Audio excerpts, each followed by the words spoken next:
6장에서 예수님은 갈릴리 가버나움에서 생명의 떡에 대한 말씀을 하셨습니다. 그리고 그 유대 지역에서 자신을 죽이려는 음모가 있다는 것을 아셨기 때문에, 그리고 또 자신의 때가 아직은 이르지 않았다고 여겼기 때문에 당분간 예수님은 말씀을 전했던 그 갈릴리에 머물기로 하셨습니다. 예수님이 전하신 그 생명의 떡 이야기로 인해서 많은 무리들이 자신을 떠났을 뿐만 아니라 예수님의 제자들조차 예수님을 떠나버리도록 그렇게 만들었기 때문입니다. 그런데 이렇게 가까이서 예수님을 바라보던 예수님의 형제들은 예수님을 떠나는 많은 무리들을 보면서 내심 너무너무 안타까워하면서 또 자신들의 기대와 어긋나는 예수님의 그런 모습들, 상황들을 보면서 위기감을 느꼈습니다. 그래서 때마침 초막절이 있으니까 예수님이 이 갈릴리에 있지 않고 유대 지역으로 가서 성전에 가서 더 많은 사람들 앞에 예수님을 드러냈으면 하는 그런 소망을 갖고 있었습니다. 왜냐하면 그 당시에 3대 절기에 남자들은 성전에 가서 의무적으로 그 절기에 참석해야 됐던 것처럼 예수님이 그 절기에 가면 수많은 사람들 앞에 드러날 수 있는, 그리고 예수님의 그 권능과 놀라운 기적과 힘이 보여질 수 있는 절호의 기회라고 생각을 했기 때문입니다. 그래서 예수님에게 가자고, 여기에 묻혀서 일하지 말고 이 일을 행하려 하거든 자신을 세상에 나타내소서, 그렇게 충고하면서 예수님을 세상에 나타내 보이기를 원했습니다. 그런데 예수님은 그렇게 하지 않으셨죠. 예수님은 그들의 조언을, 충고를 받아들이지 않았습니다. 왜냐하면은 그들은 그렇게 정말 충고하듯이 예수님께 진심으로 말하는 것 같았지만 그들의 마음에는 무엇이 있습니까? 예수님이 좀 더 넓은 세계에서 그 힘을 발휘하는 순간 정말 이 세상에 그들이 소망하는 그 나라가 올 것이고, 그 나라가 올 때 자신들도 그때 입신양명하고 또 세력을 과시할 수 있고 또 자랑할 수 있고, 그리고 한 자리를 차지할 수 있다라는 그런 기대감들이 가득 있었기 때문입니다. 이런 형제들의 조언은, 충고는 사탄이 예수님을 광야에서 시험할 때 이 성전에서 뛰어내려라, 그렇게 유혹하면서 그를 부추겼던 것과 다르지 않습니다. 예수님이 그런 능력이 있다는 것을 보여주면서 그를 유혹했던 것들이죠. 예수님은 오늘 제자들과 형제들을 먼저 그 절기에 참여하라고 보내면서 예수님은 홀로 남았습니다. 그리고 그 절기 중간쯤 되었을 때 이제 그 성전에 자신을 드러내 보이게 되었습니다. 예수님께서는 이 성전에 와서 무엇을 하였는지 오늘 말씀 속에서 우리가 찾을 수 있습니다. 예수님은 늘 그렇게 하셨던 것처럼 사람들을 향해서 가르치시는 사역을 하셨습니다. 말씀을 전하신 것입니다. 그런데 그 말씀을 전할 때 유대인들이 어떻게 반응을 했냐면 참 놀랍다 라고 여긴 것입니다. 그 놀라움의 원인은 이 사람은 배우지 아니하였는데 어떻게 글을 아느냐, 그렇게 이야기한 것입니다. 여기서 글을 아느냐라는 것은 문자를 아느냐, 성경을 아느냐, 학문을 아느냐, 그런 의미들을 담고 있는 것입니다. 당시에 가르치는 자가 누구였습니까? 랍비들이었죠. 랍비들은 정말 엄청나게 공부를 많이 한 사람들입니다. 특별히 하나님의 말씀을, 하나님의 그 토라라든지 탈무드라든지 그런 것들만을 평생 연구하는 사람입니다. 지금도 현대 랍비들은 평생을 이 탈무드와 구약 성경만을 연구하는데 그 삶을 전부 사용합니다. 그런데 그들이 그렇게 가르치는 일에 전념하는 것은 하나님의 뜻을 알기 위한 것이죠. 하나님의 그 뜻대로 살기 위한 것이죠. 그래서 요즘도 현대 랍비들은 유대인들에게 엄청난 인기를 얻고 있습니다. 그리고 그 랍비가 있는 학교에는, 예시바에는 정말 많은 학생들이 몰려옵니다. 제가 얼마 전에 다큐멘터리를 하나 보았는데 참 놀라운 것은 길거리 상점에 우리는 보통 우리가 좋아하는 가수라든지 탤런트라든지 그런 사람들이 사진들이 막 걸려있고 10대 청소년들은 그런 것들을 사는 것에 기쁨을 얻고 스포츠 스타라든지 그런 것들을 취하지만 길거리에 그들은 정말 수염이 이렇게 난 정말 노인네들, 할아버지들 사진들이 쫙 걸려 있습니다. 그 사람들은 바로 랍비들인 것입니다. 유명한 랍비들을, 자기가 좋아하는 랍비들을 그 사람들의 사진을 사는 것입니다. 그리고 그 사진을 집에 걸어놓고 그들의 가르침을 따르는 것이 유대인들의 삶이었습니다. 그 모습들을 보면서 참 놀랍다 생각을 했는데 이전에는 더한 것이죠. 그들은 그 랍비들의 가르침을 따라서 그들도 그렇게 살기를 소망했던 것입니다. 그런데 예수님은 그런 랍비 교육도 받지 않았고 그런 학교를 다니지도 않았는데 그가 가르치는 것이 놀라운 것이죠. 그리고 때로는 이해할 수가 없는 것입니다. 그런데 문제는 그가 가르치는 이 교훈에, 가르침에 어떤 것들이 있었습니까? 교훈이, 그에게 그 교훈이 정말 랍비들이 가르치는 것과 다른 권위가, 그 힘이 그 가르침 속에 있었던 것입니다. 그런데 예수님께서는 이들의 예수님의 가르치는 것에 대한 자격의 논란에 대해서 오늘 16절, 17절, 18절에 분명하게 답하고 계십니다. 16절, 17절, 18절 말씀을 우리가 다시 한번 읽기를 원하는데 이 말씀을 좀 꼭꼭 씹어서 한번 천천히 읽어봤으면 좋겠습니다. 함께 읽겠습니다. 시작. 예수께서 대답하여 이르시되 내 교훈은 내 것이 아니요 나를 보내신 이의 것이니라. 사람이 하나님의 뜻을 행하려 하면 이 교훈이 하나님께로부터 왔는지 내가 스스로 말함인지 알리라. 스스로 말하는 자는 자기 영광만 구하되 보내신 이의 영광을 구하는 자는 참되니 그 속에 불의가 없느니라. 예수님은 하나님의 말씀을 대언하기 위해서 보내심을 받은 사람입니다. 보내심을 받은 하나님입니다.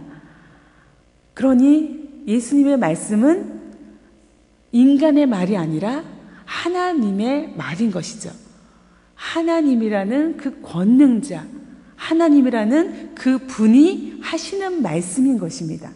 그러니 그 말씀에는 힘과 능력과 권위가 있는 것이 너무도 당연한 것입니다. 사람들의 마음에 와서 부딪혀 오는 것이고 그 마음을 움직이는 것이고 그리고 그 삶까지도 바꾸는 것이 그 말씀의 능력인 것입니다.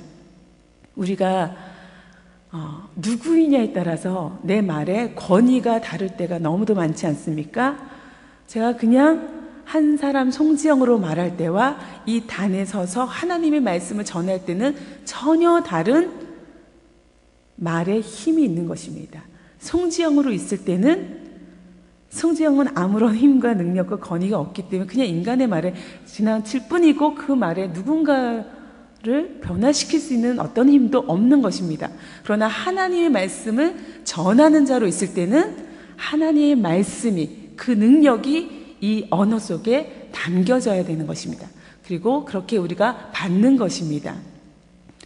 목사님들의 말씀을 받을 때나 선교사님 말씀을 받을 때나 누군가 하나님의 말씀을 전할 때는 그 하나님의 말씀을 우리가 받는 것입니다. 그래서 우리가 가끔 문제가 있고 어려움이 있고 힘겨운 가운데 있는 성도를 만났을 때 제가 송지영으로 100마디를 했을 때 아무런 위로와 아무런 변화가 없을 경우가 참으로 많이 있습니다. 그런데 그 순간 그저 하나님의 말씀 한 구절, 적절한 그 말씀을 그에게 전했을 때 그 말씀이 놀라운 힘을, 놀라운 능력을 행하는 것을 우리가 경험하게 됩니다.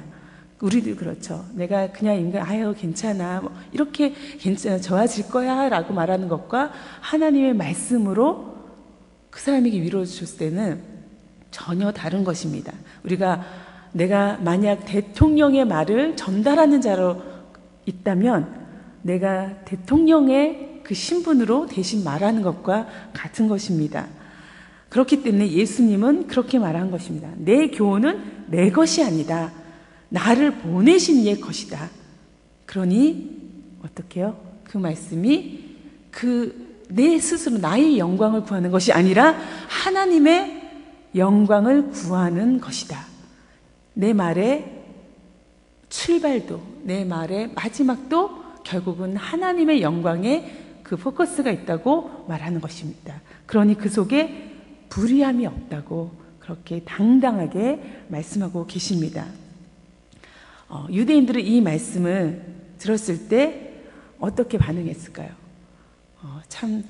그들은 참 이해할 수 없었을 것입니다. 한 인간이 하나님을 대신한다고 얘기했으니. 그런데 예수님은 그 이야기를 그저 자신의 말로 그친 것이 아니라 다시 구약에 유대인들이 그렇게 따르고 믿는 모세의 율법을 통해서 그 근거로 다시 그들을 책망하셨습니다. 19절의 말씀을 보면 모세가 너에게 율법을 주지 아니하였느냐? 너희 중에 율법을 지키는 자가 없도다. 너희가 어찌하여 나를 죽이려 하느냐? 하면서 그들의 내심 속마음을 예수님께서 지적하셨습니다. 너가 율법을 따른다고 하면서 율법을 따르지 않는구나. 너희가 어찌하여 오히려 나를 죽이려 하느냐 하면서 예수님이 책망하는데 무리들은 완전히 예수님의 말씀에 어떻게 해요? 황당하다라는 반응을 보입니다. 무리가 대답하되 당신은 귀신이 들렸도다. 누가 당신을 죽이려 하나이까? 그래서 당신은 귀신 들린 것이며 누가 당신을 죽이려 한다고 그런 말을 합니까? 완전히 발뺌을 하고 있는 것이죠. 예수님을 미쳤다고 얘기하고 있습니다. 이렇게 불신앙하는 것, 예수님을 미쳤다고 얘기하는 것, 이것이 바로 믿지 않는 자들, 하나님을 알지 못하는 자들, 예수 그리스도를 주로 만나지 못하는 자들의 반응인 것입니다. 예수님은 이것을 21절에서 24절까지 말씀을 통해서 변증하고 있는데 오히려 자신에게, 예수님에게 불의함이 없다는 것을 이야기하고 있습니다. 그것은 모세의 할례를 통해서 얘기하고 있는 것입니다. 모세가 너에게 할례를 주었는데 그것은 물론 모세가 준 것이 아니라 그 이전부터 계속해서 조상 때부터 이어져 내려왔던 것이죠. 너희가 그 안식일에도 때로는 할례를 행하지 않느냐라는 것입니다. 할례가 무엇입니까? 바로 하나님의 백성인 것을, 그리고 그 표로 삼는 증거인 것입니다.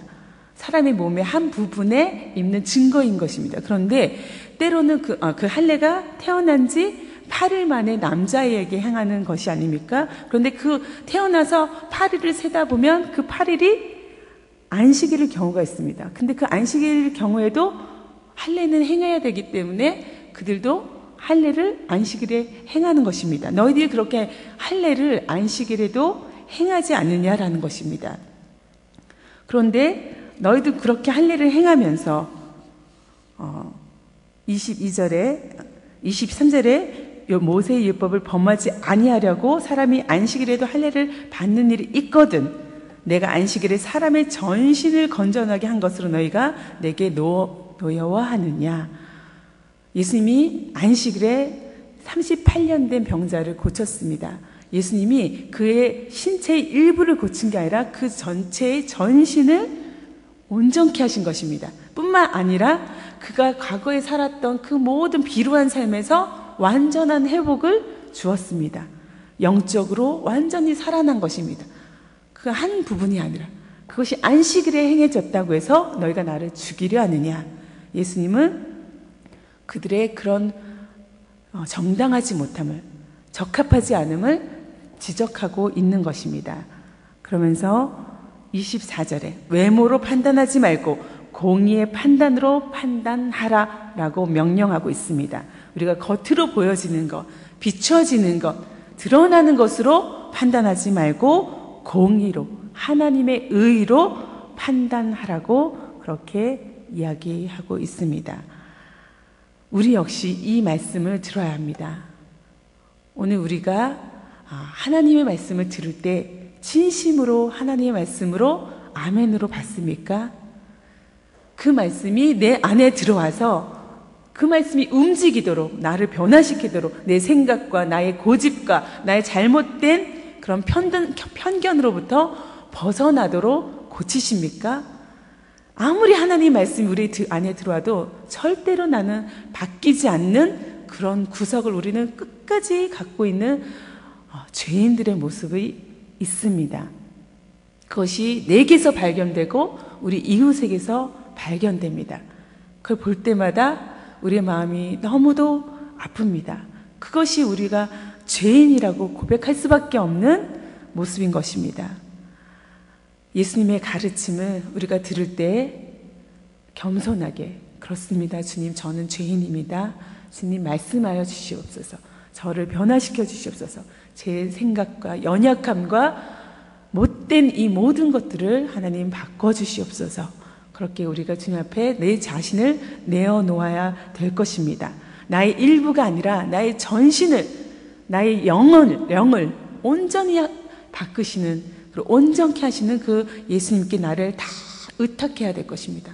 뿐만 아니라 우리 주변에 있는 연약한 자들, 악한 영에 사로잡힌 자들, 너가 귀신 들렸다 라고 말하는 자들, 유대인들과 같은 자들, 그런 자들이 너무도 많이 정말 널려져 있습니다. 그들의 모습을 볼 때마다 저 사람은 왜 저러지? 참 이해할 수가 없다가 아니라 정말 가슴을 치면서 우리가 함께 그도 예수님의 말씀을 들을 수 있는 귀가 열리기를, 그 마음이 온전히 열려서 정말 예수님의 말씀을 그대로 받고 온전히 그 삶이, 그 전신이 변화됐던 사람처럼 그도 바뀔 수 있게 그 은혜를, 그 축복을 주십시오. 그렇게 같이 기도하고 중보해야 할 것입니다. 생명을 구원하는 그 가르침, 온전하게 하는 그 가르침 앞에 오늘도 우리가 나아가기를 원합니다. 우리의 삶을 드리기를 원합니다. 그리고 우리 사랑하는 칠레 영락교회가 그렇게 주님의 말씀으로 완전히 붙들려서 그 말씀 때문에 오늘 하루도 기뻐하고 그 말씀에 힘입어서 우리 이웃을 위로하고 또 세우고 그리고 온전케 하는 그 일에 우리가 함께 동참하기를 간절히 바랍니다. 함께 기도하겠습니다. 주님, 감사합니다. 우리는 예수님을 정말 더 많은 사람들의 인정과 더 많은 사람들의 환호 속으로 내몰면서 그 영광을 나의 것으로 취하려고 할 때가 너무도 많이 있습니다. 예수님을 대신해서 그 영광과 그 이름을, 그 박수를 받고 싶어 합니다. 그러면서도 또 우리 안에 예수님의 말씀을 온전히 받아들이지 못하고 그 말씀대로 살지 못하는 연약함이 있습니다. 하나님, 우리를 긍휼히 여겨주시고 정말 예수님이 우리 안에 들어오셔서 역사하시고 변화시키시고 일하실 수 있도록, 그 말씀의 권능이 있도록 우리를 인도하여 주시옵소서, 주장하여 주시옵소서, 이 교회를 붙들어 주시옵소서. 예수님의 이름으로 기도합니다. 아멘.